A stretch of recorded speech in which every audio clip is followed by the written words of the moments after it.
The main drivers for homelessness are income inequality and a lack of affordable housing and health care. My next guest works for an institution that is addressing these issues head on. I speak to Donald Whitehead. Whitehead is a leading expert on homelessness, currently serving as the executive director of the National Coalition for the Homeless. He previously served as the executive director of the Greater Cincinnati Coalition for the Homeless. Let's talk about the overall issue, homelessness in the United States. Yes. On a scale of 1 to 10, where are we at?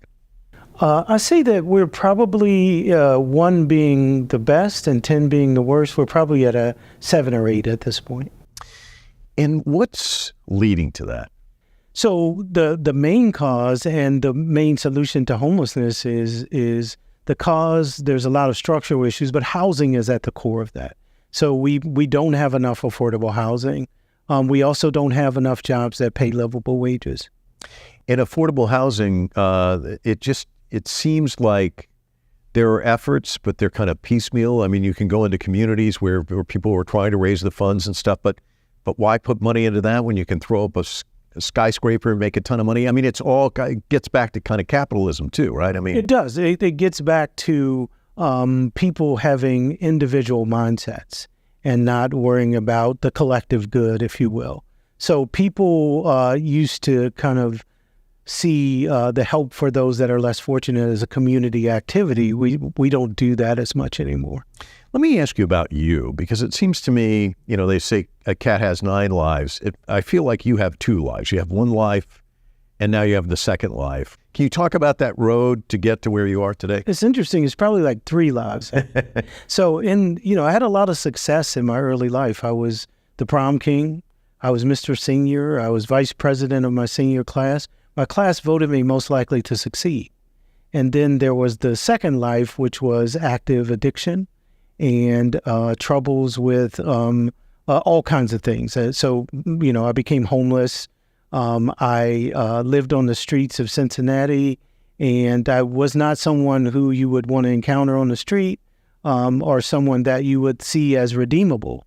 But I was able to find a program that addressed my substance abuse issues, which I inherited from my father, and I was able to gradually have some success. I actually have done some acting and won an Emmy, and I do my work with the homeless program. So kind of it's been 2 lives, and kind of if I would have, in the second life, kind of envisioned what my life would be today, I wouldn't have been able to think about kind of the things that I experience right now. It's almost, I think you described it as kind of a Jekyll and Hyde. During the day, you were one person, at night, another. Right. Were you angry? I mean, how would you describe yourself? Yeah, homelessness makes you angry. I mean, it's you get very little sleep in shelters or on the street, and so you're kind of irritated all day.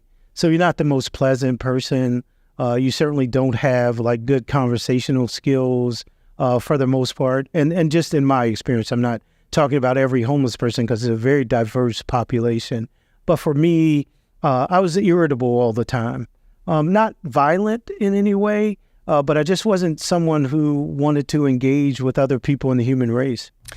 You're talking about daytime, not getting a lot of sleep. I mean, describe for people what it's like to be homeless at night, because that's the scariest time, isn't it? Oh, absolutely. You have to worry about wild animals. My first night was in a park, and in the bathroom in the park, and there were all these squirrels and raccoons with the big green eyes or whatever running around. So it was very terrifying. I never did that again. I did that one time. But you also have to worry about other people, those who are predators who prey on homeless people. You also have to worry about the police sometimes. You also have to worry about other people. So if you're outside with no security, no door, it's a very frightful situation. It's a time when you're always worried about your well-being. So you keep one eye open, so you never get enough sleep. I actually worked every day during that time. So, it was a tough day. I would be up all night and then with, sleep from here to there. And then I'd work for 8 hours a day and never enough money to earn, never earned enough money to get housing. Many homeless individuals have suffered adverse experiences, including abuse, neglect, or homelessness during childhood. These can have long-lasting effects on mental health and well-being, making individuals more vulnerable to homelessness later in life. That's, I think, an indictment on where we are as a society, that you could work an 8-hour day but still not get enough money to, and that's also the cycle of poverty, right? Absolutely. That's about 40% of the homeless population. They work every day, but they don't make a living wage.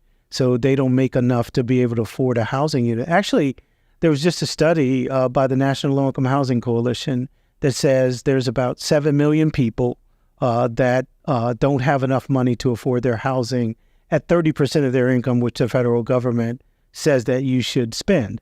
So they spend beyond 30%, up to even 70 or 80% of their income for housing. So that's not sustainable. And so that is a huge portion of the population. We just did a little brief study, very short, very small sample. And what we found is that 9 out of the 10 people wanted a job but couldn't find one. You would see homelessness prior to COVID, but during the pandemic, it just seemed like it was springing up everywhere. It was in your face.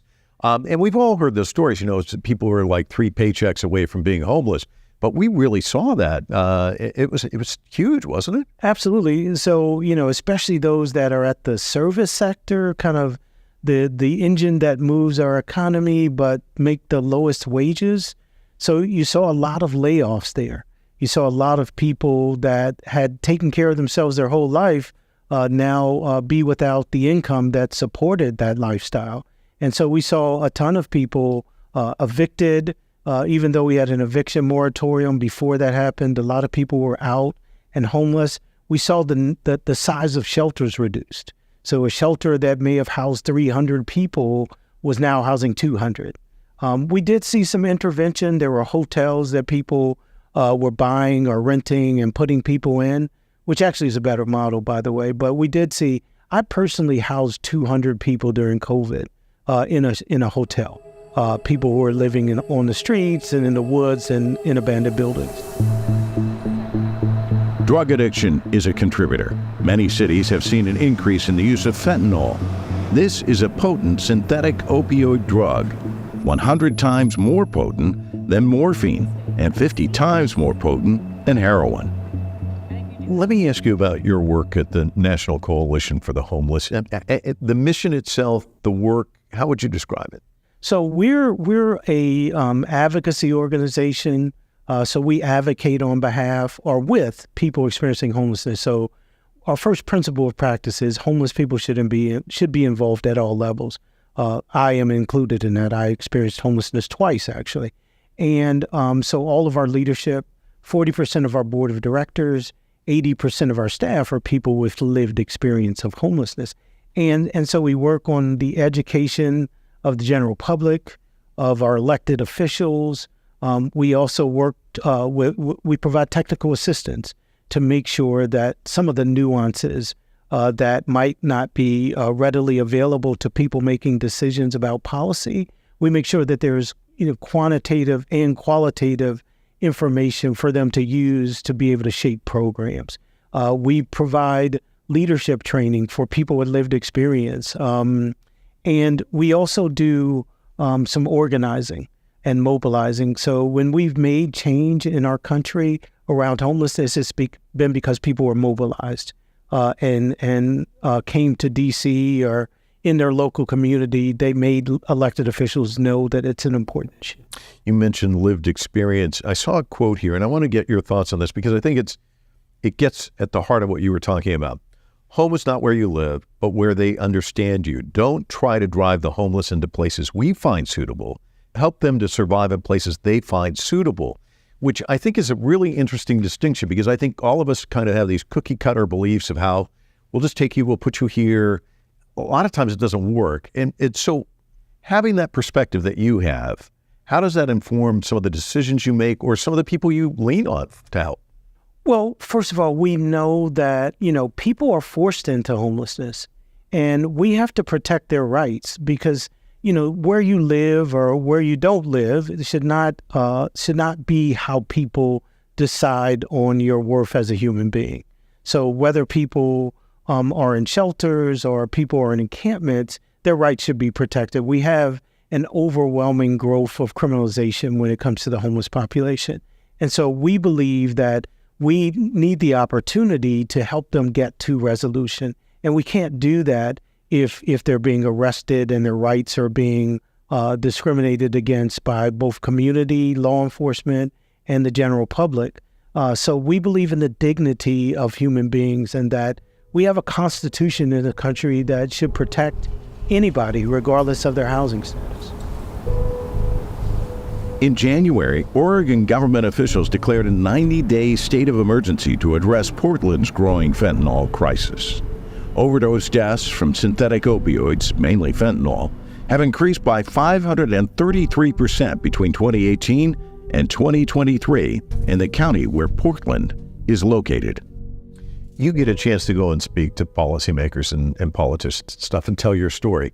When you stand before somebody or sit before them and talk and tell your story, you can change positions, I imagine. But what are some of the mindsets that you've got to kind of hammer away at on a daily basis? Well, that people want to be homeless is kind of the biggest one. That people are there because they kind of want to live free and absent of any kind of organized effort in their lifestyle. So they want to be, kind of live out on the beach is kind of a symbolism of what people think of when they think of people experiencing homelessness. And again, they think about that outdoor population. So we want to break through those stereotypes and also kind of help people understand that this is not a permanent condition, that we can reel off hundreds of names of people that are extremely successful in various disciplines that were once homeless. People like Tyler Perry or Tiffany Haddish. There's just a whole list of people who've had this experience. There are people currently in Congress, Cori Bush, the representative out of Nevada, who Representative Horsford, who is the chairman of the Congressional Black Caucus, was homeless. Maxine Waters has been in public housing. Representative Torres, I could keep going. So there are hundreds of examples of, this person was that person you think of when you think of homeless, but the other side is they have been valuable, successful members of society who've contributed greatly. And so that's what I want people to understand, that it's not a permanent condition and people don't want to be in that condition. Can you talk about some of the anti-poverty policies that your organization advocates? Sure. So one would be to make sure that we address the racial inequality in homelessness. So there is a disproportionate number of people of color that are in the homeless population, and it's not consistent with poverty. So if you look at poverty among other groups, other demographics, the number of people that are homeless are less than the number of people in poverty. But if you look at African Americans, Native Americans, Hispanic Americans, the number of homeless people, actually the number goes up. So there's a higher percentage in homelessness than in poverty. So we have to address those underlying issues. One of those is zoning in our country. Zoning is sometimes used like restricted covenants that were outlawed in the 40s and 50s. We have to address the wages in this country. We haven't increased livable wages in decades. The minimum wage, I mean. So we need a livable wage that gives people the opportunity to afford housing at 30% of their income. That's what the federal government says, is that you should only have to pay 30% of your income. Can't do that anywhere in the United States. So we advocate for that. And we also advocate for massive housing production. The only segment of the population that has a gap in affordable housing is the bottom of the economic ladder. Now, there's a little bit of gap at the top, but that's because the very rich, they will kind of look at housing that's a little bit less expensive. So there is a shortage of housing at the high end, but a massive shortage of about 7 million units at the bottom of the economic ladder. I think about your earlier life. We've talked about the 3 lives you've lived. I think of a person living a really hard life. Yes. But I look at you right now, and you're taking on apathy and, as you said, criminalization. I see a guy who's living a really hard life. So what gives you joy? And it's like moving a boulder up a hill in many regards, The isn't Sisyphus, the Yeah. Sisyphus effect. Yeah. It is. I talk about that quite a bit. But I tell you what gives me joy. Every time I see somebody who's changed their life and gotten through this, or some politician that says, yeah, I think that's a good idea. Maybe we should try this, and initiates a new program or develops an initiative that may help. Every time we win a victory in a community that prevents them from criminalizing homelessness and providing services, those things give me joy. My family gives me joy. I do some creative things that give me joy. So I try to have a good life balance where I'm doing this hard work, because it is extremely hard. And the Sisyphus effect, rolling the boulder up the hill and seeing it come down, is a daily activity. But, seeing those small victories. When we create a program, somebody graduates, they become an advocate, and they spread the joy. They're helping other people. That's what makes my life enjoyable. I see this not as a job, but as a ministry. I believe this is my God-given duty. And the reason I'm doing it, the reason I experienced that middle life, is to prepare me for this work, to give me the empathy to be able to help people in the best possible way. Thanks so much. Really appreciate it. Well, thank you. Thank you for the opportunity, and I appreciate being here.